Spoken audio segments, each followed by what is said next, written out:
Bach was indicted, and a couple of the counts against her were receiving bribes or kickbacks from individual nonprofits under her supervision.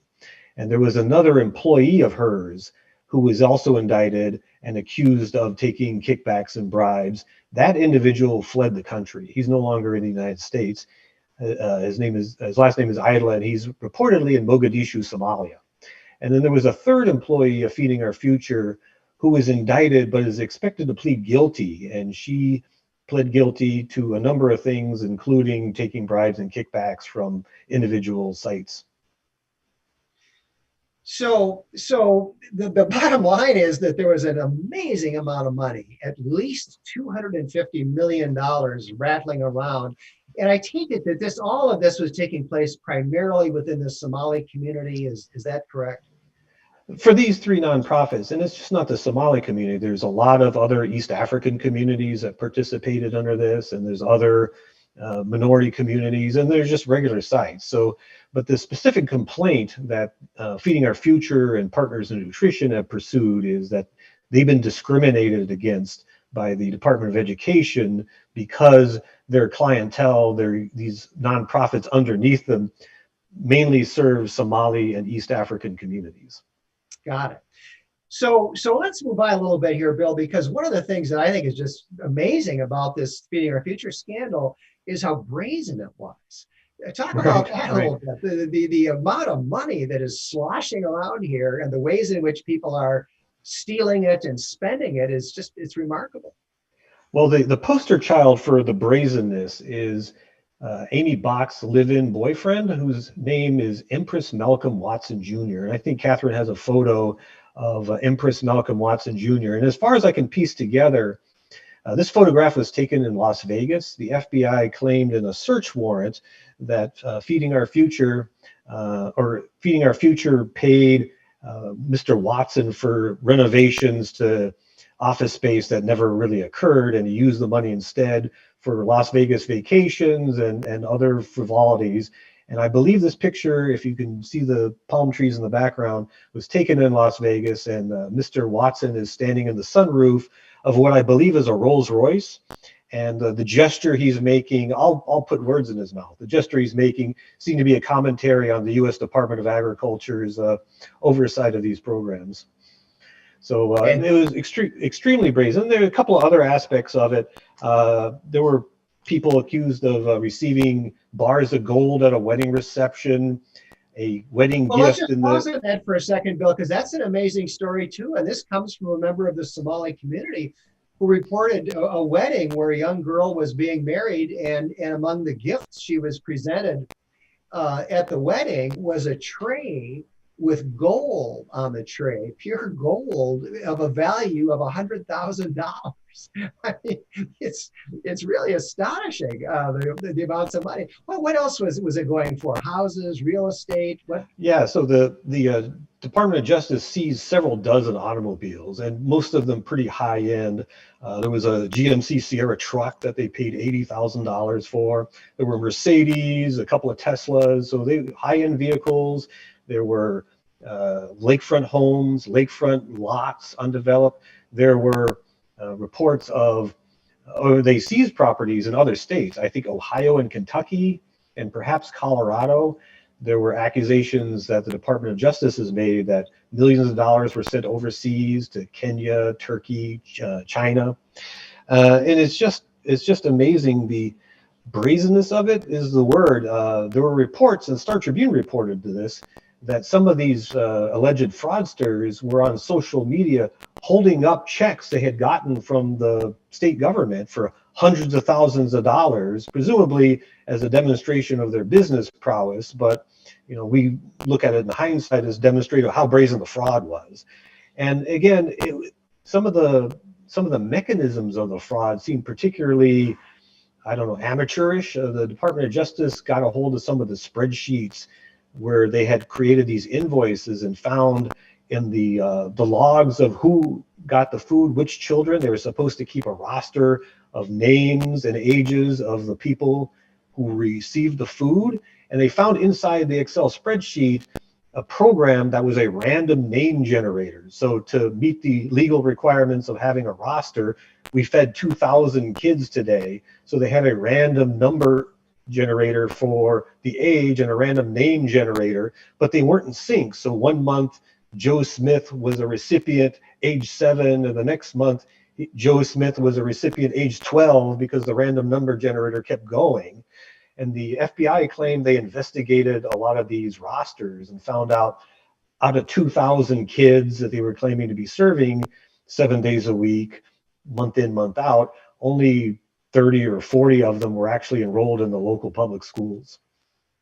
If you do the math, Bill, and I haven't tried to do this in detail with our population, but if you do the math on the number of meals that these people collectively claimed to be serving to poor children in Minnesota, I mean, it represents just a ridiculous percentage of the whole child population, doesn't it? I mean, on its face. Well, for individual communities, if you do the math for individual communities, if these groups put together, forget the public schools or whoever else might legitimately been serving meals, that these groups were claiming within a community more than 100% of the local population. And their reasoning was, oh, people are driving in from an hour, 2 hours away because they knew we had such great food. And, it's just implausible. And you look at these locations, and I think Catherine has a picture of Central Avenue Lofts, which is an apartment building in Minneapolis. And one of the indicted fraudsters claimed to be serving 2,000 children a day out of his second floor apartment in this building.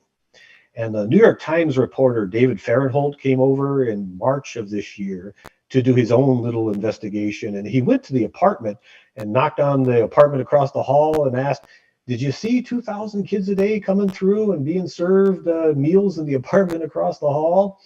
And of course, nobody had seen it. It was all a fraud. And that person who registered Central Avenue Lofts as a feeding site, his second floor apartment, was indicted last week. And the connections and coincidences are just amazing, because that person, his name is Guhad Hashia Saeed.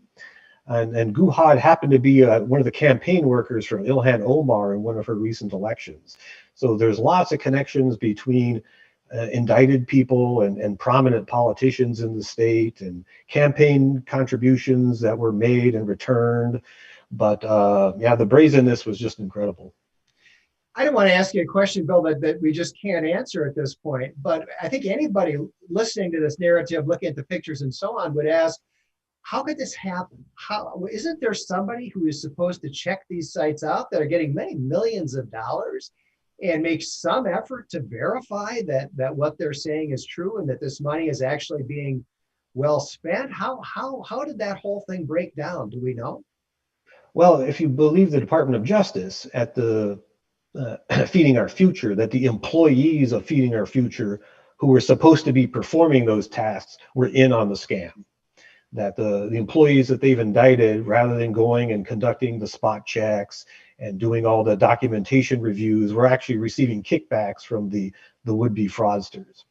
And the Department of, you mentioned the COVID stuff. Part of the problem at the Department of Education was that state orders made sure that nobody came into the office buildings. Everyone was working remotely.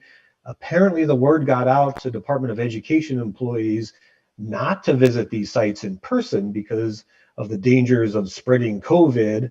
And they were trying to, quote, monitor remotely these locations by doing internet searches or phone calls. So there were a few occasions where they did get in a car and drive over to a site and maybe not spot any activity or not spotting activity at the level being claimed. But for the most part, because of COVID restrictions placed on state employees, they weren't doing the due diligence that are called for under federal regulations. That was also being waived by the Department of Agriculture and just not being conducted under the restrictions during COVID. Now, this thing went along starting in 2020 until the spring of 2021. And in the last few days, we've seen a lot of publicity about a legal proceeding where the Department of Education was adverse to Feeding Our Future. Feeding Our Future actually sued the Minnesota Department of Education. And we've heard some people, I think including Tim Walz and Keith Ellison, say that the reason this all happened is because the judge named Guthman in Ramsey County District Court, ordered them to make these payments when they didn't want to. Does that seem to be the main defense that we're hearing from state officials? Well, the defense seems to be an ever-shifting one, but that was one that was trotted out for the last few days. I guess now they say it's the FBI told us to keep making the payments, but there were quotes documented in the media back to January of this year saying we wanted to stop making payments, but this judge, and I think Catherine has a photo of him, this judge, Guthman, Ramsey County Court, a state judge, ordered us to continue the payments. And put out a transcript of this hearing. It was a 3-hour-long hearing that occurred in April of 2021. And I don't think there's any fair reading of the hearing that backs up the claim that the governor and the Department of Education have made. This judge didn't order them to keep making payments. In fact, he didn't. No such thing. But you're the lawyer on this operation, John, so maybe you can flesh it out a little. Well, as some of our viewers know, I spent 40 years of my life in court, and so I read the transcript of this hearing with great interest. And I would say that the claim that the judge ordered the state to continue making payments over the state's objection is a lie. That is simply untrue, and it is untrue on multiple grounds. First of all, I think it's important to note that at no time in this hearing did the Department of Education make any claim that there was any fraud associated with this program or that any invalid claims had been submitted by Feeding Our Future. And the judge specifically noted that there was nothing in the record where MDE was saying that there was even a single invalid claim. So the question of fraud in this whole operation never came up at all. And what was involved in this motion was the MDE dragging its feet in enrolling new sites, new distribution centers. There was nothing in this proceeding about payment, nothing. And the judge specifically talked about that. And he said if Feeding Our Future wanted to talk about payment, he said, quote, "You either have to amend the existing lawsuit or file a new lawsuit with a new TRO." And he says, "Your lawsuit is an application lawsuit," which is what I just said, applications for new sites. "All your causes of action, including the Minnesota Human Rights Act, talk about applications. My order only talks about applications." And then he goes on to say that he has no jurisdiction, that there's nothing in the case before him that has anything to do with payments. And he says that very specifically. He says, on the other hand, Mr. Watkins, that's the lawyer for Feeding Our Future, "I don't have jurisdiction over the issue of the withholding of pay." Couldn't be clearer. I don't have jurisdiction over the issue of withholding of pay because it is not in the case. And he goes on to say, "You'll have an opportunity to develop that because I'm not going to be issuing any rulings today on this issue." That is on any duty to pay or the lack thereof. So the claim that Judge Guthman forced the state of Minnesota to do this at this hearing on April 21st, 2021 is just utterly false. And it's false on multiple grounds, and it's not plausible. This is a black and white issue. No, you don't have to be a lawyer. No intelligent person could read this transcript and conclude that what Tim Walz has said is true. But John, this is worth belaboring because this is a hinge point in the entire scandal. So this hearing you were quoting from the transcript of occurred in April 21 of 2021. And this was part of litigation involving Feeding Our Future, the Department of Education, going back years, and even before that involving this other group, Partners in Nutrition. So these two had been battling each other in court for years. This was one hearing that occurred in April 2020, one of many hearings that had occurred in the case. And at this point, in April 2021, the Department of Education had cut off the payments. They weren't paying this group a nickel. And 6 days later, they started paying them again and didn't stop paying them until the FBI raids of January 2022. So during that time from April 21 to January 2022, most of the money involved in the scandal went out the door. And that door was the Minnesota Department of Education. So they were told by the judge he didn't have authority to rule on this payments issue. 6 days later, they started making the payments again, and they didn't stop until the FBI burst into those buildings in January of the following year, and a couple of $100 million went out the door. And the payment issue that was going on at the time had nothing to do with fraud, nothing to do with invalid claims. It had to do with two deficiency letters that MDE sent to Feeding Our Future. One was about the expiration of their 501c3 status, and the second was that they hadn't filed an audit by an independent CPA, and that's what they were going back and forth on. Had nothing to do with any alleged, any claim of fraud, which of course turns out should have been made. But let's move on from there. Bill, what are the recent developments in the Feeding Our Future case? Where does it stand now? Well, we had the indictments last week, 6 indictments plus 3 what they call informations that are from people are expected to plead guilty. And then there were 2 complaints filed last week for people who appeared to be ready to flee the country.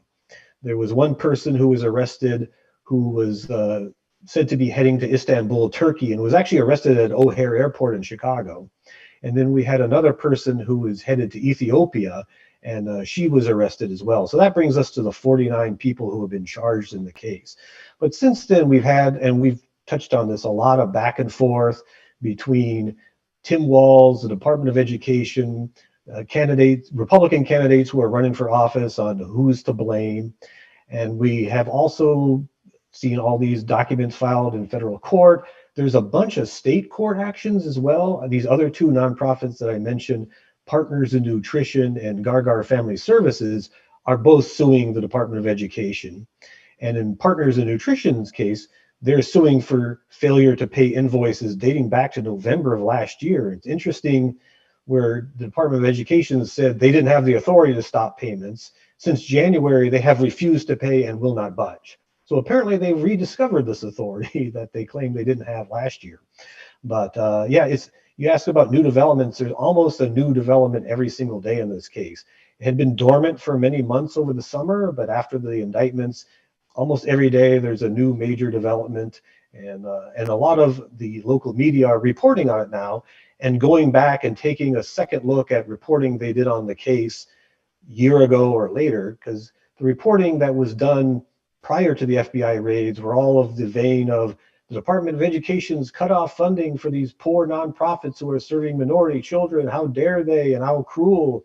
And all these people, including prominent politicians, going to the defense of Feeding Our Future. Now people are looking back on it wondering, did we get it right, or was there a different story that we weren't getting? When you say prominent politicians defending Feeding Our Future, who were some of those? Well, the mayor of Minneapolis, and we could spend a whole hour on the politicians in Minneapolis. The mayor of Minneapolis actually went and met along with one of his city councilmen and a state senator to meet with the Department of Education to complain about them cutting off the money, saying, hey, these are our constituents and they claim you're being unfair. And there was a meeting in St. Paul involving the mayor and other politicians and the Department of Education. We have reports that Congresswoman Ilhan Omar's office also intervened in this. And as it turns out, a lot of these same politicians received campaign contributions from the figures who were named in the indictments last week. Some of them have returned the money, or some of them have donated an equivalent amount to food charities. But it's interesting that the mayor had a senior aide, somebody he had on his senior staff, who was one of the people indicted last week. And the mayor had twice appointed one of the indicted persons earlier to run the city's public housing authority. So there has been a lot of reporting on what City Hall knew and when they knew it, and what the Department of Education knew and when they knew it. So that's a lot of the reporting that has been done by local media in the past week or so. But at a minimum, it appears that some of the people involved in the fraud were very well connected politically. Yes, very well connected politically at the federal level, at the state level, at the municipal level, at every level of government. Mm-hmm. So where do you see it going from here, Bill? If you put on your prognosticator hat, how do you see this continuing to play out? Well, it's interesting that when U.S. Attorney Lugar stood in front of that microphone last week, he emphasized a couple of things. One, that last week was the first set of indictments, implying there would be more. And he also said that the $250 million figure for the fraud was the floor. So we assume that the department is continuing to investigate, and maybe they've caught the big fish, but I would expect there to be more indictments of people. Maybe they didn't steal tens of millions of dollars, maybe merely millions of dollars or hundreds of thousands of dollars. So there's more figures within the feeding. You think about it, when you're doing a $250 million fraud, it probably involves more than 49 people. So other people either will be cooperating or will be indicted as we go along. And I wouldn't be surprised if some other nonprofits who haven't been named, who exhibit similar characteristics in that they were founded in 2021, within weeks claim to be serving tens of thousands of meals, taking in millions of dollars, and then vanishing into the night. And then we'll hear from some of them. And as I've looked at some of these locations where the fraud allegedly occurred, or put more accurately, where the food wasn't served, it's interesting how the connections to childcare facilities, to personal care attendant businesses, to EBT card businesses. And so I wouldn't be surprised if some of the people indicted or others involved in the free food scandal were also involved in other scandals or other frauds involving other government programs overseen by other state agencies or federal agencies. So let's just sum up real quick, and then let's go to we got some time for questions from the audience. I wanted to make sure we save plenty of time because I know people have got questions about this, but let's maybe just recap briefly. So the total amount that we understand went out in this program through the Minnesota Department of Education, to, and through these charities that you've ticked off, that number was, would you say 400 million? Well, of those three charities that are linked somehow in these indictments and search warrants, 500 million. But there's hundreds of millions of dollars that went to there's lots of legitimate charities, lots of real child care facilities. So it's a huge program, but of the ones where suspicion has been placed on, a spotlight of suspicion, we're talking 500 million that went out the door over this time period. And the Department of Justice say they have proven up at least 250 million of that is fraud. All right. But certainly not all of it is fraud. There were certainly locations that had legitimate food service operations, but was it 50% fraud? Was it 90% fraud? I guess that's what the Department of Justice is trying to figure out. Excellent. That's maybe a good place to leave it. And let's go to the questions and see. Larry Jordan asks, of the 47 or 49 or whatever it is defendants, are any in jail? Did they get bail? If so, how much? And how many have already skipped the country? Do you know offhand, Bill, the answers to those questions? Yes, 3 have skipped the country. There were 3 of the 49 who successfully slipped through and are overseas. There are 2 that are in jail, and they've actually been in jail for quite a while. There were 2 figures, the 2 co-owners of the Empire Cuisine restaurant, and I think Catherine has a picture of the restaurant. So this storefront restaurant in Shakopee, in a little strip center, a little commercial center outside of downtown Shakopee, the 2 co-owners of this restaurant had their passports seized when the FBI raided their homes back in January. But both of them applied to the State Department for replacement passports, claiming they had lost their originals. In fact, the original passports were in a locked drawer somewhere in the federal building in downtown Minneapolis. But they claimed they lost their passports. For whatever reason, the State Department issued them new passports, and both of them attempted to flee the country, but were arrested by the FBI before they could. One of them was actually arrested on the jetway at Minneapolis airport, about to get on a plane to Amsterdam, and he was seized by FBI agents. So 2 of them were put in jail, and this was back in the spring, and because they were obvious flight risks, they're still in jail. They have not gotten out of jail. There was a 3rd figure who they were concerned about a flight risk because he allegedly used a bunch of the proceeds of this fraud to buy commercial and residential property in Africa, that he was still in jail, but the judge was considering letting him out, and I haven't heard a resolution of that. So he may or may not still be in jail, but everybody else was released on no bail on their own recognizance. So all the other figures who didn't flee the country or didn't commit passport fraud, they're free waiting trial. So Greg Marcus has a question that I sure don't know the answer to. I don't know if you do or not, Bill, but let's try it out. He says, Bill, do you have anything to say re MDE, contrary to federal law and its own requirements, not assuring performance bonds to cover child and adult care food sponsors and large vendors in the case of non-performance? That's a great question. Do you know? I don't know. I mean, is there a requirement somewhere that didn't get followed here that people like this ought to be bonded?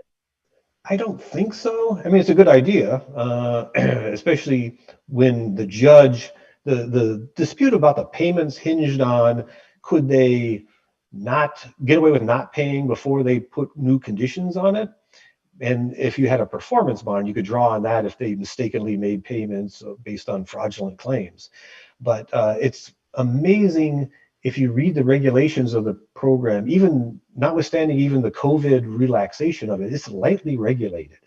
They assume or they presume that industrial scale fraud is not going to occur. And the program was really designed to accommodate small childcare facilities. They didn't contemplate nonprofits serving hundreds and hundreds of sites. So it was designed for a different structure, and the regulations really don't contemplate the sort of organization that Feeding Our Future is, or ever imagine that fraud would be perpetrated on an industrial scale. So there is lots of regulations, and you mentioned the site visits and documentation reviews. Those are supposed to happen after the fact, and there's supposed to be a sample of locations done once every 3 years. So there wasn't even a requirement that every location be inspected every year. You could go years without ever getting a visit from federal regulators, and the federal regulators would be completely within the regulations promulgated by the federal government. So I don't know if surety bonds or performance bonds are allowable under the law. And we certainly don't have them here in any event. No. And again, there are very few restrictions on the program and what can be done with it. And I would hope that the federal government is going to revisit that issue in light of events.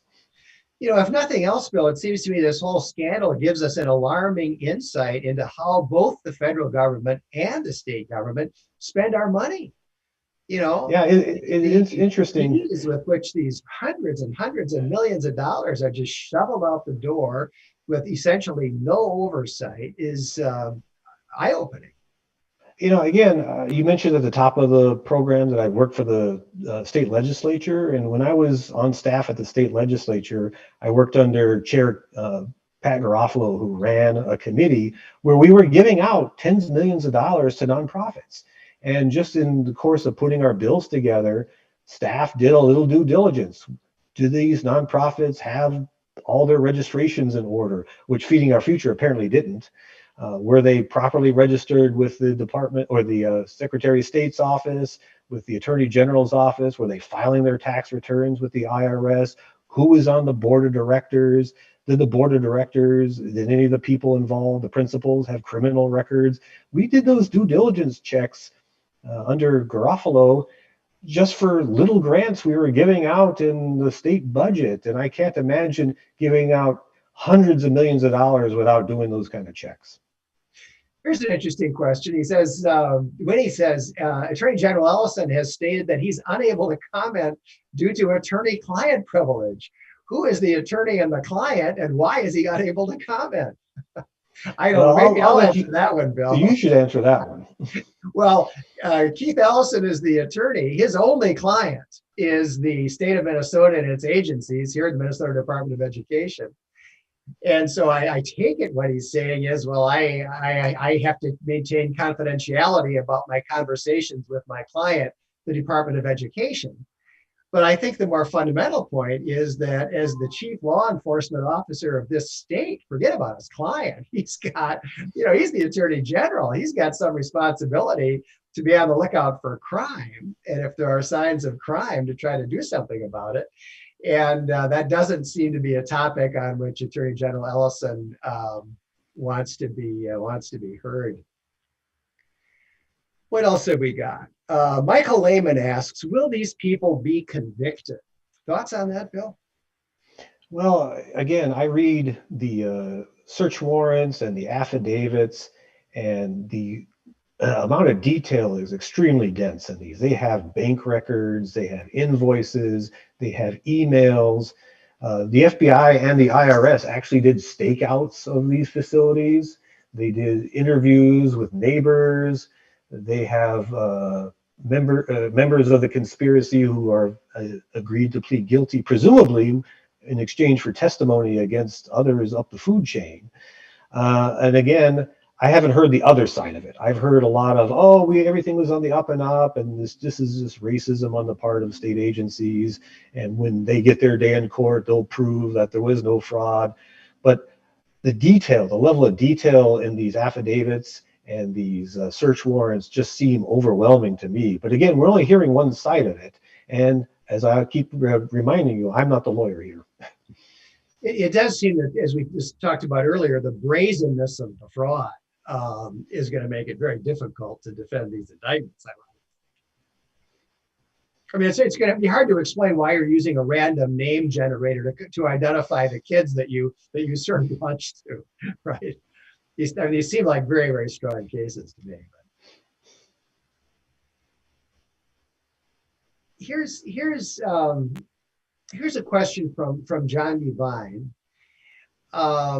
If this was established as a reimbursement program, why wasn't it easily detectable that meals themselves weren't actually being produced somewhere and delivered to actual sites?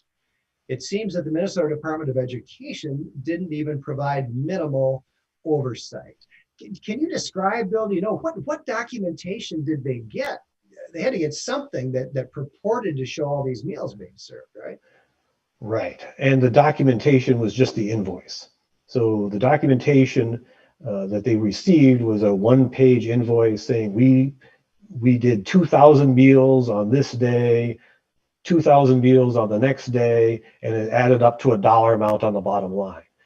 That was the only information entered into the system. And at that long back and forth in that court hearing between the judge and Minnesota Department of Education, they started requiring the participants of the program to not just give me an invoice, but give me the roster of kids you served, give me the menu you served, give me the invoices for the food wholesalers that you purchased from.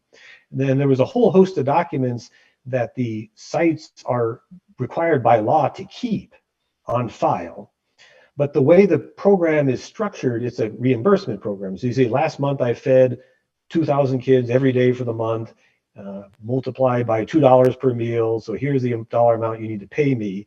And they're supposed to have a file should anybody do a spot check after the fact. But the money's already gone out the door. They're supposed to pay the invoices within 45 days of their being submitted. So MDE started to ask for more documentation, but they got big pushback from Feeding Our Future. And as the FBI went into it, they found out the documentation was forged or faked, or in some cases, instead of having bona fide food invoices, they purchased invoices or faked invoices, or in some cases didn't even bother with having invoices. They just sent, or for food, they just send invoices for the meals they claim to serve. So there were checks in place, but the checks are designed to be done on an after the fact basis and not contemporaneous with the provision of meals. And it's a flaw in the regulation of the program. It was a flaw in the fact that they couldn't do spot checks because of the COVID. And so there was a lot of failure on a lot of different levels. Larry Jordan asked a specific question here. He says, Empress Malcolm whatever seems to be immune to prosecution. Is that the case? I don't know.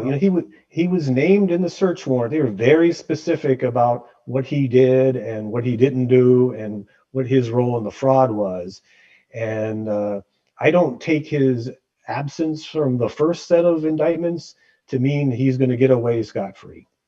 Okay, that remains to be seen. Jean Larson has a question here, which I think is a good one. She says, what culpability does the state auditor have in this unbelievable scandal? Same question for our attorney general. Can you comment on that, Bill? I'm vague on, and I think a lot of people are vague on the scope of the state auditor's duties, but Yeah, this does seem I'm, like something where auditing comes into play. I'm a little vague on it as well. I've never worked with the state auditor.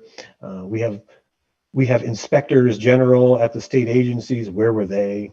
I believe the Office of Legislative Auditor is looking into this, conducting her own investigation of the case. But the state auditor has brought, again, there are levels of government that the state auditor has audit authority over. Whether they have audit authority over this agency and this program, I don't know. But the culpability goes to all layers of government, cities, counties, all these other layers that they do have responsibility over. That would be the nexus I would use. This fraud involves multiple layers of government. And to what extent the auditor has authority, I would exercise that authority to get at the fraud. So Greg Dice, if I'm saying that right, has an interesting question. Talking about excuses that have been raised, he says the Star Tribune has also suggested that the reason that the MDE did not pursue the fraudulent claims was that the FBI asked them not to. Comments. Bill, have you seen any evidence that the FBI asked them to continue allowing the fraud to be perpetrated? Right. I want to see a memo or an email with the FBI letterhead on it and a timestamp, a non-fungible timestamp that was contemporaneous with the event. If you look at the order of events, about the time that court hearing happened in late April of 2021, the FBI apparently was in talks with the Minnesota Department of Education about the fraud, that the department was getting frustrated with their with them not prevailing in court, and they said, okay, I give up. I'm going to hand this over to the FBI. I'm going to call 911 and then let the